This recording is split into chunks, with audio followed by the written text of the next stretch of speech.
தமிழகத்தில் தேர்தல் திருவிழா நடந்தேறி இருக்கிறது. நீங்கள் உங்களுடைய ஜனநாயக கடமையை ஆற்றியிருப்பீர்கள் என்று நம்புகிறேன். போட்டியிட்ட அனைத்து வேட்பாளர்களும் நான் நல்ல தலைவராக இருப்பேன், நான் ஆட்சிக்கு வந்தால் இதை செய்வேன் என்று தான் சொல்லியிருப்பார்களே தவிர, நான் நல்ல ஆயனாக இருப்பேன் என்று யாரும் சொல்லவில்லை. நல்ல ஆயனாக நான் இருக்கிறேன் என்று சொல்வதற்கு மிக பெரும் துணிவு வேண்டும், மிக பெரும் ஆற்றல் வேண்டும், மிக பெரும் அன்பு வேண்டும். அது ஆண்டவர் இயேசு ஒருவருக்கு மட்டும்தான் பொருந்தும். அதனால்தான் அவர் நல்ல ஆயன் நானே என்று சொல்ல முடிந்தது. அன்பிற்கினியவர்களே, நல்லாயன் ஞாயிறை நாம் இன்றைக்கு கொண்டாடுகின்றோம். ஆண்டவர் இயேசு கிறிஸ்து நல்ல ஆயன் நானே, ஆட்டுக்கொட்டிலின் வாயில் நானே, என் வழியாகவே ஆடுகள் உள் நுழைகின்றன, அவைகள் வாழ்வை கண்டுகொள்கின்றன என்று சொல்லுகின்றார். இந்த ஓமையை சொன்னதற்கு பிறகு நற்செய்தி சொல்லுகிறது 6வது வசனத்தில், இயேசு ஓமையாக சொன்னார், ஆனால் அவர் சொன்னதை அவர்கள் புரிந்து கொள்ளவில்லை என்று வாசிக்கின்றோம். இந்த ஓமையின் வழியாக ஆண்டவர் இயேசு என்ன செய்திகளை நம்மோடு பகிர்ந்து கொள்ள விரும்புகிறார்? நிறைய செய்திகள் இருக்கலாம், நாம் எல்லாவற்றையும் புரிந்து கொள்ள முடியாது. 3 செய்திகளை நான் உங்களோடு பகிர்ந்து கொள்கின்றேன். முதலாவதாக, நல்ல ஆயன் நானே என்று ஆண்டவர் சொல்லுவதன் வழியாக இறை மனித உறவை பற்றி ஆண்டவர் இயேசு இந்த ஓமையின் வழியாக நான் பேசுவதாக பார்க்கிறேன். அதாவது 2 வேறு இயல்பை கொண்ட உயிரினங்கள் உறவாடுகின்றன. ஆயன் என்பவன் ஒரு 6 அறிவு படைத்த மனிதனாக இருக்கிறான். ஆடு என்பது 5 அறிவு படைத்த ஒரு விலங்காக இருக்கிறார். எனவே இந்த இருவருக்குமான இயல்பு என்பது வேறு வேறு. ஆடுகள் ஒருபோதும் ஆயனாக மாறிவிட முடியாது. 5 அறிவு கொண்டிருக்கிற ஒரு விலங்கு 6 அறிவு கொண்ட ஒரு ஆயனாக, ஒரு மனிதனாக மாறிவிட முடியாது. ஆனால் இத்தகைய வேறுபாடு இருந்தாலும் கூட, தன்னுடைய இயல்பு நிலை மிகவும் உயர்ந்ததாக இருந்தாலும் கூட, அந்த ஆயன் இந்த ஆடுகளின் மீது அன்பு செலுத்துகிறான். இந்த ஆடுகளும் தங்களுடைய பாதுகாப்பிற்காக இந்த ஆயனை சார்ந்து இருக்கின்றன. அப்ப இது எனக்கு என்ன செய்தியை சொல்லுகிறது என்றால், நான் மனிதனாக இருக்கிறேன், ஆண்டவர் இயேசு கிறிஸ்து இறைவனாக இருக்கிறார், இறை மனித ஒரு இயல்பு நிலையிலே இருக்கிறார். அப்போது என்னை காட்டிலும் ஒரு மேலான ஒரு இயல்பு நிலையிலே, என்னை காட்டிலும் ஒரு மேலான அறிவை கொண்டிருக்கக்கூடிய, ஆற்றல் கொண்டிருக்கக்கூடிய இறைவன் சாதாரண ஒரு மனிதனாக இருக்கிற என்னை அன்பு செய்கிறார். நான் அவரை சார்ந்து இருக்கிறேன். அதில் எந்த விதமான தவறும் இல்லை. என்னுடைய வாழ்விற்காக, நிலையான வாழ்விற்காக நான் ஆண்டவர் இயேசுவை சார்ந்து இருக்கிறேன் என்கிற உண்மையை புரிந்து கொள்ள வேண்டும் என்றுதான் நான் இந்த ஓமையின் வழியாக கற்றுக்கொள்கிறேன். அப்படி என்றால் நான் கடவுளை சார்ந்திருக்கிறேன். நான் ஒருபோதும் என்னுடைய இயல்பு நிலையிலிருந்து கடவுளுடைய இயல்பு நிலைக்கு என்னால் செல்ல முடியாது. அதாவது நான் கடவுளாக முடியாது. நான் எப்படி ஒரு ஆடு அதனுடைய இயல்பிலே இருக்கிறதோ அதை போல நான் மனித இயல்பிலே தான் இருப்பேன். ஆண்டவர் இயேசு செய்கிற செயல்களை நான் எனது வாழ்க்கையிலே பின்பற்றலாமே தவிர நான் ஒருபோதும் கடவுளாக ஆகிவிட முடியாது. பல்வேறு நிலைகளிலே நம்முடைய பாவங்கள் எல்லாம் நான் கடவுள் என்கிற நிலையில்தான் உருவாகின்றன. அப்போ இந்த உண்மையை புரிந்து கொள்வதற்கு அழைக்கப்படுகின்றோம். இந்த ஓமை என்ன சொல்லுகிறது? ஆண்டவர் நம்மை அன்பு செய்கிறார், நாம் அவரை சார்ந்து இருக்கிறோம். இது மிகச் சரியானது. இந்த நம்பிக்கை இன்னும் ஆழப்படுத்த வேண்டும் என்பதுதான் முதலாவது செய்தியாக இருக்கிறது. 2வது செய்தியாக, ஆண்டவர் இயேசு நல்ல ஆயன் நானே என்று சொல்வதற்கான காரணம், ஒரு தலைமைத்துவ பண்பினுடைய ஒரு வேறுபட்ட ஒரு கோணத்தை நமக்கு தெளிவுபடுத்துகிறார். நான் நல்ல அரசன், நான் என் குடிமக்களை அறிந்திருக்கிறேன், அவர்கள் என் குரலுக்கு செவி கொடுக்கிறார்கள் என்று ஆண்டவர் இயேசு சொல்லவில்லை. நல்ல ஆயன் நானே என்று சொல்கிறார்.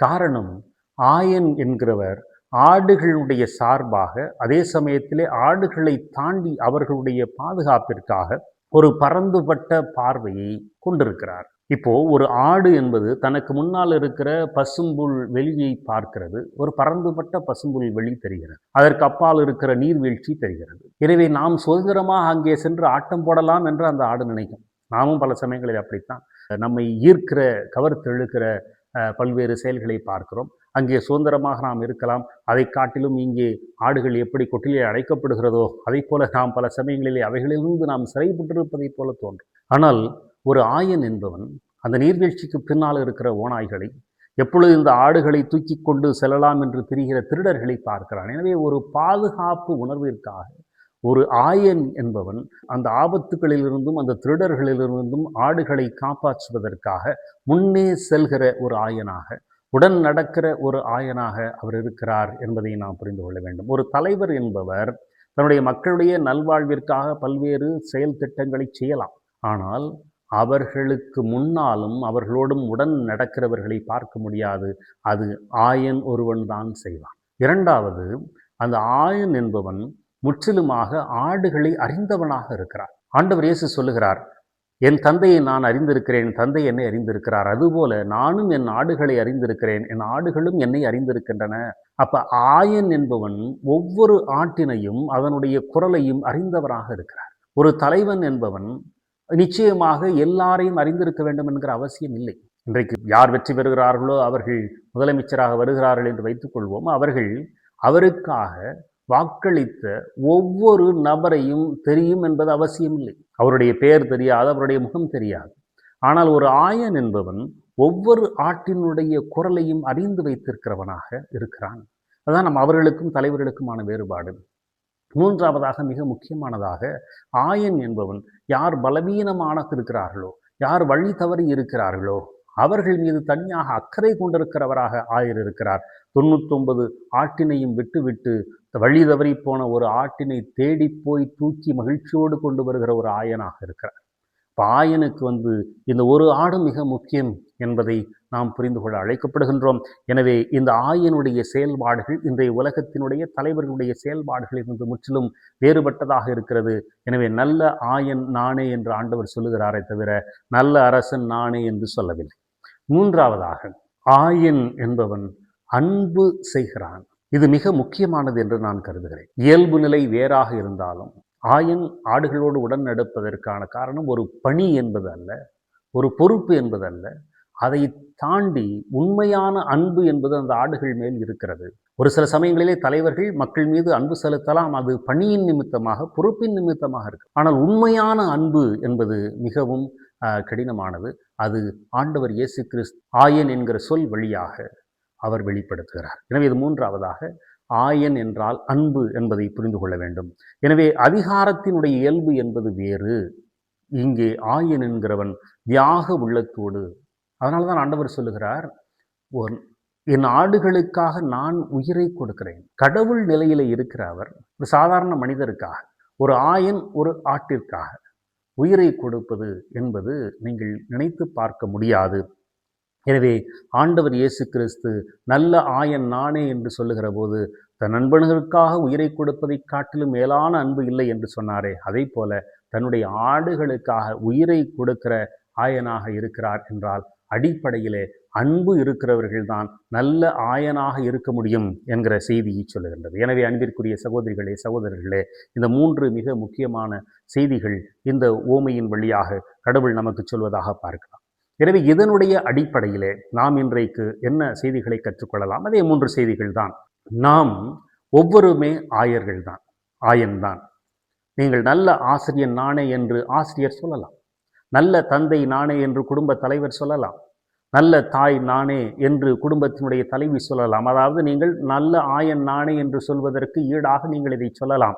நல்ல மருத்துவர் நானே என்று ஒரு மருத்துவர் சொல்லலாம். எனவே ஒவ்வொருவரும் தங்கள் ஒவ்வொரு நிலையிலே ஆயனாக இருக்க அழைக்கப்படுகின்றோம். நல்லாயன் ஞாயிறு நமக்கு அதை சொல்லுகின்றது. ஆனால் அடிப்படையில் என்ன ஒரு வேறுபாடு என்றால், ஒரு ஆயனுக்கும் ஆடுகளுக்கும் உள்ள இயல்பு என்பது வேறுபட்டிருக்கிறது. இது இங்கே கிடையாது. நல்ல தந்தை நானே என்று சொல்லுகின்ற ஒரு தந்தை தன்னுடைய குழந்தைக்கு அவன் இருவருக்குமான வேறுபாடு என்பது இயல்பு நிலையிலே உள்ள வேறுபாடு இல்லை. நாமும் மனிதர்கள்தான். நமக்கு இருக்கக்கூடிய அந்த மாணவர்களும் குழந்தைகளும் மனிதர்கள்தான். எனவே இயல்பு என்பது நம் எல்லோருக்கும் ஒன்று என்பதனால் நமக்கு ஒப்படைக்கப்பட்டிருக்கிற மனிதர்களை நாம் மதிப்போடு நடத்த வேண்டுமே தவிர அவர்கள் நம்மை விட கீழானவர்கள் என்று நாம் நினைக்கக்கூடாது. அப்படி நினைச்சோம்னா நம்ம ஒரு ஆயனாக ஒருபோதும் இருக்க முடியாது. அந்த வழிகாட்டுதலில், அந்த உடல்நலத்திலே அன்பு இருக்காது. எனவே நமக்கு இருக்கக்கூடிய வேறுபாடு என்பது இயல்பு நிலையிலே உள்ள வேறுபாடு இல்லை. இது ஒரு பொறுப்பு அல்லது செயல்பாடுகளில் வேறுபாடு, பணிகளில் வேறுபாடு என்கிற அடிப்படை உண்மையை புரிந்து கொள்ள வேண்டும். இதை புரிந்து கொண்டு அந்த 3 முக்கியமான செய்திகளையும் பார்க்கலாம். முதலாவது செய்தி என்பது, நாம் மற்றவர்களிடமிருந்து பணி நிலையில் தான் வேறுபட்டிருக்கிறோம். எனவே நான் ஒரு நல்ல ஆசிரியன் என்றால் என்னுடைய மாணவர்களுக்கு நான் என்ன விதமான உடல் நடத்தில் வழியாக அவர்களை வளர்த்தெடுக்க முடியும், அவர்களை பாதுகாக்க முடியும், அவர்களுக்கு அறிவூட்ட முடியும் என்பதை நாம் சிந்தித்து பார்க்க வேண்டும்.